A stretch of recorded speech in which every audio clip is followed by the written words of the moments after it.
আমি সঞ্জয় কর্মকার। সঞ্জয়ের সঙ্গে কিছুক্ষণ ইউটিউব চ্যানেলে সকলকে জানাই স্বাগত। অবশেষে দ্বিতীয় দফার ভোট শেষ হলো এবং এটা খুব আনন্দের বিষয় যে দ্বিতীয় দফার ভোটও রক্তপাতহীন ভোট হিসেবে সুসম্পন্ন হলো। প্রথম দফার ভোটও রক্তপাতহীন ছিল,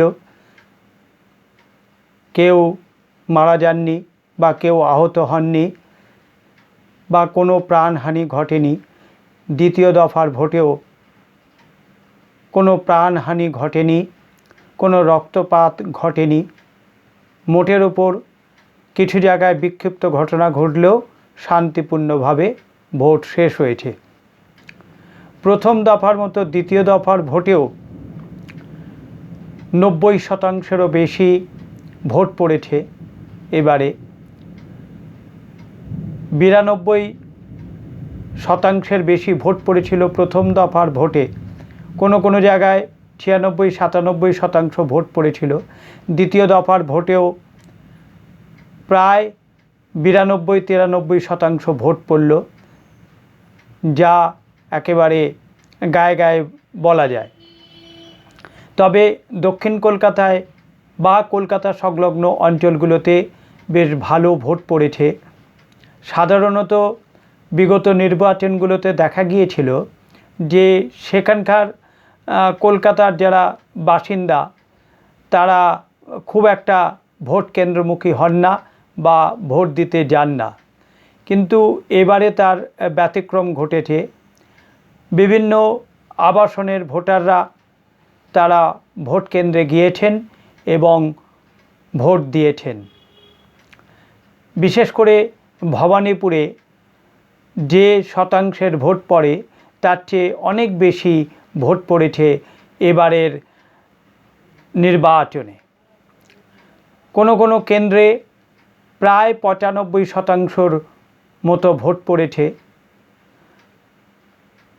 তাই নির্বাচন কমিশন এতে খুশি যে সাধারণভাবে পশ্চিমবঙ্গে যে গণ্ডগোল হয়, অশান্তি হয়, মারপিট মারদাঙ্গা হয়, প্রাণহানি ঘটে, সেরম ঘটনাবিহীন ভোট শেষ হলো এই পশ্চিমবঙ্গের বিধানসভা নির্বাচনে। এর জন্য অবশ্যই নির্বাচন কমিশন কৃতিত্বের দাবি রাখে। তার কারণ তাদের বহুমুখী উদ্যোগে এই নির্বাচন শান্তিপূর্ণভাবে শেষ হলো। দ্বিতীয় দফার ভোটে বিক্ষিপ্তভাবে কিছু মানুষ বুথ কেন্দ্রে চিৎকার করেছে, চেঁচামেচি করেছে, হইচই করেছে, তারা জড়ো হয়েছিল, কিন্তু কেন্দ্রীয় বাহিনী এবং পুলিশ তাদের তৎপরতায় সেই সব ভিড়কে হটিয়ে দিয়ে এবং বিশৃঙ্খল মানুষকে দূরে সরিয়ে দিয়ে ভোট কেন্দ্রে ভোটারদের ভোট দিতে যথেষ্ট সুবিধা করে দিয়েছে এবং সুযোগ করে দিয়েছে।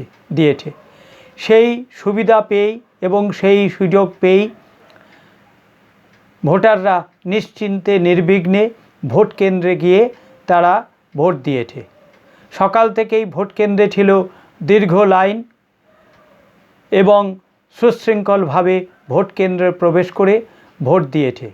বেলা গড়িয়ে বিকেল 5টার পরও বিভিন্ন জায়গায় বিভিন্ন বুথে ভোটদানের লাইন ছিল।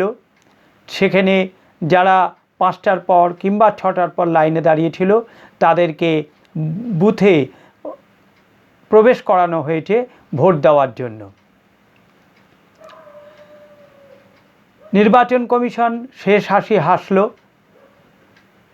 নির্বাচন কমিশন তার বিভিন্ন পদক্ষেপের মাধ্যমে বুঝিয়ে দিয়েছিল যে পশ্চিমবঙ্গের বিধানসভার ভোট তারা নির্বিঘ্নে সুষ্ঠুভাবে অবাধ শান্তিপূর্ণ করতে তারা বদ্ধপরিকর।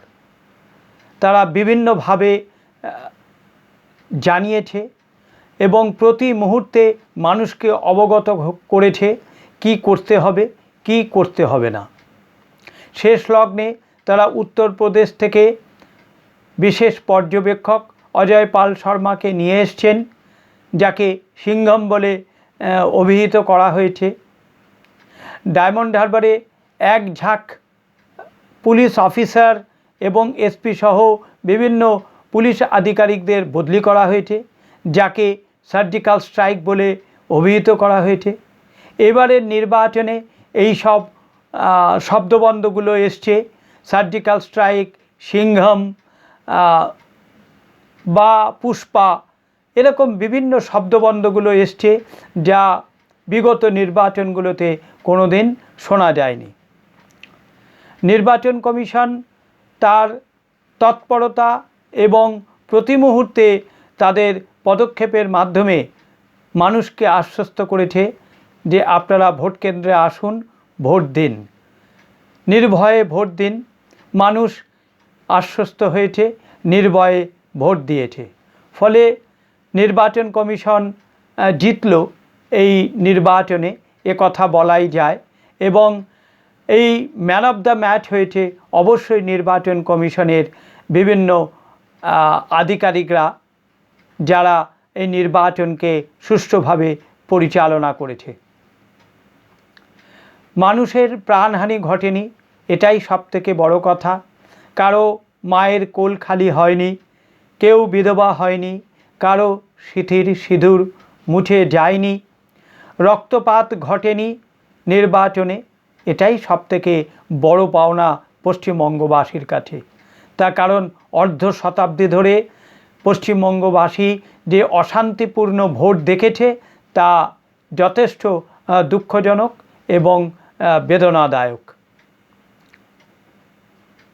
ইতিমধ্যে ভোটের এক্সিট পোল বিভিন্ন সংবাদ মাধ্যমের এসে গেছে এবং এক্সিট পোলের মাধ্যমে পরিবর্তনের একটা আভাস দেখা যাচ্ছে, পূর্বাভাস দেখা যাচ্ছে।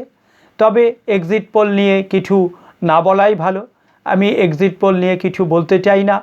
প্রত্যেকটি সংস্থা তারা তাদের মতো করে সমীক্ষা চালিয়েছে এবং তারা তাদের মতো করে জানাচ্ছে যে কে আসতে চলেছে, প্রত্যাবর্তন না পরিবর্তন।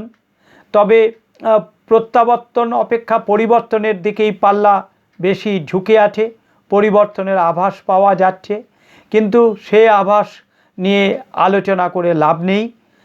একেবারে 4 তারিখেই জানা যাবে যে সত্যিকারের প্রত্যাবর্তন ঘটলো না পরিবর্তন হলো, মানুষ কি চাইলো।